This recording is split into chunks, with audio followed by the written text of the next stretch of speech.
नमस्कार साथियों, आप सभी का स्वागत है अपने YouTube channel JP inspire academy पर। देखिए, आज मैं आपको रीजनिंग में इस तरह के क्वेश्चन कराने वाला हूं जो कि ज़्यादा ट्रेंड में चल रहे हैं।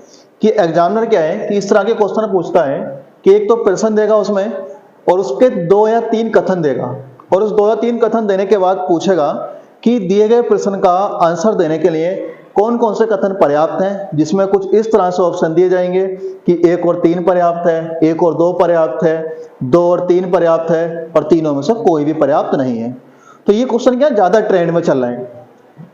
तो इन क्वेश्चनों को करने का तरीका क्या है वो आपको मैं बताने वाला हूं। और जो भी स्टूडेंट वीडियो को पहली बार देख रहे हैं या चैनल पर पहली बार आए हैं तो कृपया चैनल को सब्सक्राइब कर लीजिए और वीडियो को लाइक कर दीजिए।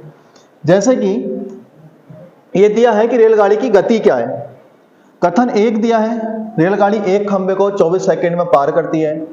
कथन 2 दिया है, रेलगाड़ी की लंबाई 240 मीटर है।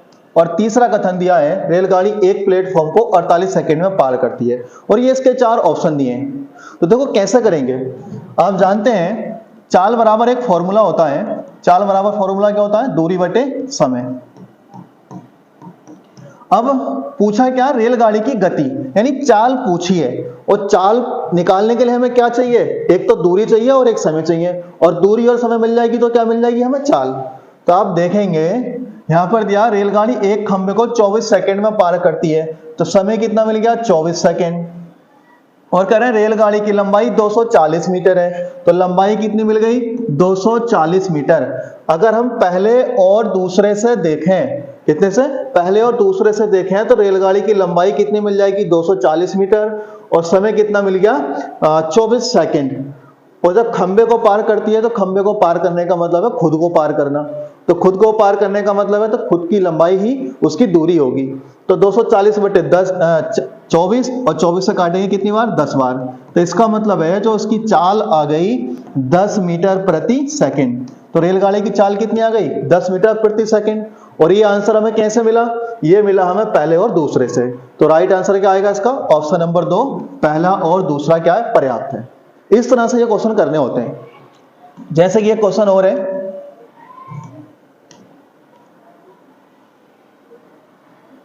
ये कह रहे हैं अशोक का मासिक वेतन कितना है। ऑप्शन नंबर 1 दिया है इसमें, कथन 1 दिया है अशोक का मासिक वेतन अरुण के मासिक वेतन से 2400 रुपए अधिक है। वरुण और प्रताप के मासिक वेतन में 4:7 का अनुपात है। प्रताप का वार्षिक वेतन 1,68,000 है। अगर आप इसमें पहले और दूसरे से देख लें, पहले और दूसरे से ट्राई करते हैं। पहले कह रहे हैं अशोक का वेतन तो पूछा है, हमें ध्यान क्या देना है? क्वेश्चन में पूछा क्या है? तो पूछा क्या है? अशोक का मासिक वेतन। तो अशोक का मासिक वेतन कितना है? तो कह रहे हैं अशोक का मासिक वेतन अरुण के मासिक वेतन से 2400 रुपए अधिक है। अशोक का मासिक वेतन। लेकिन आप पहले कथन में ये देखेंगे, क्या अरुण का वेतन हमें पता है? चलो हम मान लेते हैं, एक है अशोक और एक कौन है? अरुण।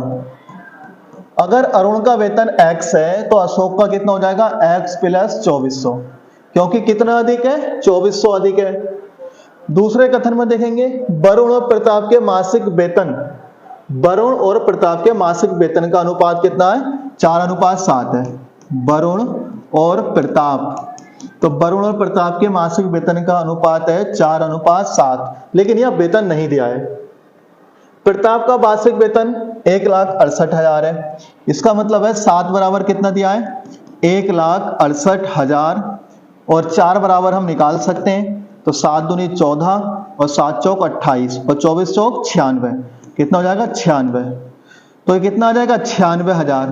तो वरुण का वेतन आ गया 96,000 और जो प्रताप का वेतन है वो कितना है? 1,68,000। लेकिन आप देखें हमें किसका चाहिए? अशोक और अरुण। हमें अशोक का वेतन निकालने के लिए हमें वेतन किसका चाहिए? अरुण का। क्या हमें कहीं से भी अरुण का वेतन मिल पाया? नहीं मिल पाया, क्योंकि यहां पर कौन है? वरुण है, ना कि अरुण।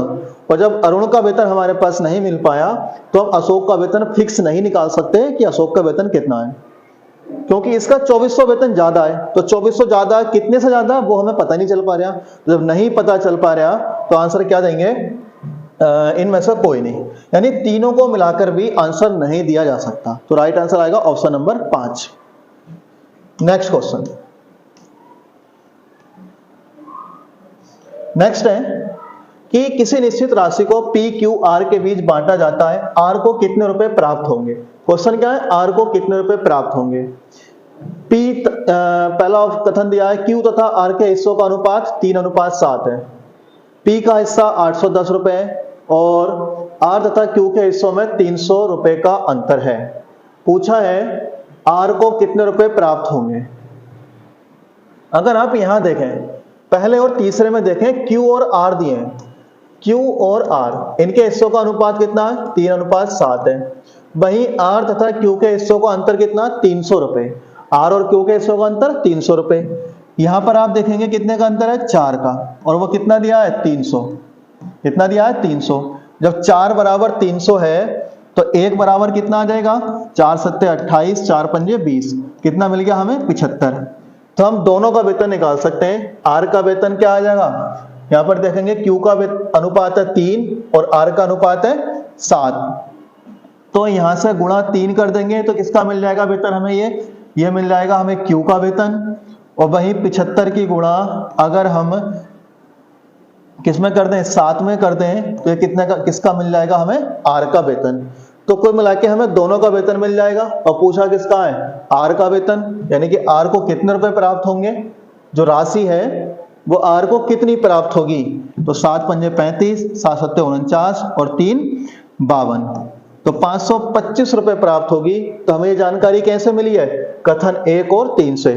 तो राइट आंसर आएगा इसका ऑप्शन नंबर 2, 1 और 3, 525। ये आंसर जरूरी नहीं है, बस हमें ये पता चल जाए कि कौन से कथन से आंसर दिया जा सकता है, बस ये हमें मैटर करता है। बाकी हमें कोई मतलब नहीं कितना आंसर आया है, सही है, बस हमें ये पता चल जाए कि आंसर कौन से कथन से आ सकता है। तो उम्मीद करते हैं वीडियो अच्छी लगी होगी, और वीडियो अच्छी लगी हो तो चैनल को सब्सक्राइब करना, वीडियो को लाइक करना। मिलते हैं अगली वीडियो में, धन्यवाद।